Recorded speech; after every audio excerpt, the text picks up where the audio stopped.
ప్రజల కోసం ఎప్పుడైనా శాంతి చర్చలకు సిద్ధమంటూ మావోయిస్టులు సంచలన లేఖ విడుదల చేశారు. చర్చల కోసం సానుకూల వాతావరణం కల్పించాలని కేంద్ర రాష్ట్ర ప్రభుత్వాల ముందు ప్రతిపాదించారు. ఈ ప్రతిపాదనలు మాజీ మావోయిస్ట్ జంపన్న స్వాగతించారు. శాంతిని నెలకొల్పేందుకు, యుద్ధాన్ని ఆపేందుకు ఇది ముందడుగు అని అన్నారు. కేంద్ర ప్రభుత్వంతో చర్చలకు పౌర హక్కుల సంఘాల నేతలు, ప్రజాస్వామికవాదులు, మేధావులు కృషి చేయాలంటున్న జంపన్నతో మా ప్రతినిధి సుష్మిత ఫేస్ టు ఫేస్.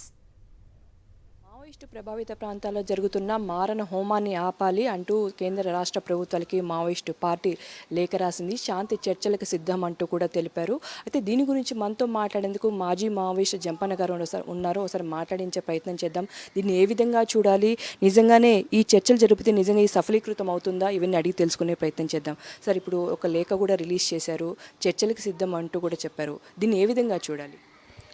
ఇది మావోయిస్టు పార్టీ తరఫున అంటే యుద్ధాన్ని నివారించడానికి, శాంతిని నెలకొల్పడానికి ఒక ముందడుగుగా భావించవచ్చు. దీనికి ముందు కొద్ది రోజుల క్రితము సుందరయ్య భవన్ లోపల ఈ యుద్ధాన్ని ఆఫ్ చేయాలి, కాల్పుల విరమణ చేయాలి, ఇరు పక్షాలు చర్చలు చేయాలనేది ఒక రౌండ్ టేబుల్ మీటింగ్ జరిగింది. అది ఆ రౌండ్ టేబుల్ మీటింగ్లో జస్టిస్ చంద్రకుమార్ నాయకత్వంలో అనేక మంది ప్రజాస్వామిక మేధావులు చర్చించారు. ఈ చర్చ ఇది టోటల్గా తెలంగాణ కానీ దేశవ్యాప్తంగా కానీ ఈ చర్చ కొనసాగుతుంది. ఈ ప్రయత్న క్రమం లోపల మావోయిస్టు పార్టీ నుండి ఈ చర్చలు చేయాలని చెప్పి దానికి తమ మద్దతు కూడా తెలియజేస్తూ కేంద్ర ప్రభుత్వానికి ప్రతిపాదన కూడా చేయడం అనేది అవుతుందో చాలా సంతోషించవలసిన విషయం. అది ఒక ముందడుగుగా భావించవచ్చు దీన్ని. కాబట్టి దీనిని, ఈ చర్చల ప్రక్రియను కొనసాగించడానికి దేశవ్యాప్తంగా ప్రజాస్వామ్యాన్ని వాంఛించే మేధావులు, శాంతిని కోరుకునే మేధావులు, వివిధ పక్షాలు తప్పనిసరిగా స్పందించి ప్రభుత్వం, కేంద్ర ప్రభుత్వాన్ని కూడా ఏంటంటే మాట్లాడి చేయవలసిన అవసరం ఉంది. అంటే ఆ ప్రకటనలో కూడా ఉంది. కాబట్టి మరొకసారి నేను కూడా ఆ విషయాన్ని చెప్తున్నా.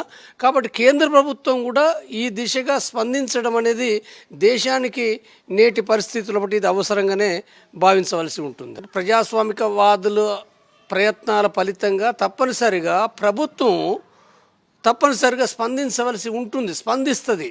ఏ రకంగానైనప్పటికీ స్పందించక తప్పదన్నదే.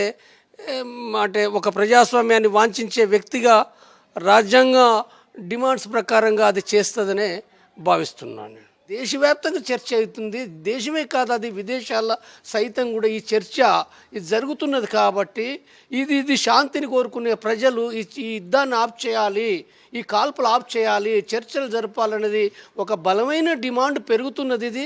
ఈ డిమాండ్ మరింత కూడా కొద్ది కాలం లోపల ఈ కాల్పులు ఇదే విధంగా కొనసాగితే ఈ డిమాండ్ మరింత పెరుగుతుంది. కాబట్టి తప్పనిసరిగా ప్రభుత్వం, కేంద్ర ప్రభుత్వం అంటే ఒక రాజ్యాంగబద్ధంగా ఏర్పడిన ప్రభుత్వం ఏదైతే ఉందో తప్పనిసరిగా ప్రజాస్వామిక డిమాండ్ను ఆలోచించవలసిన అవసరం ఏర్పడుతుంది. కాబట్టి ఒక ఆశాభావంతో ఉంటున్నాం.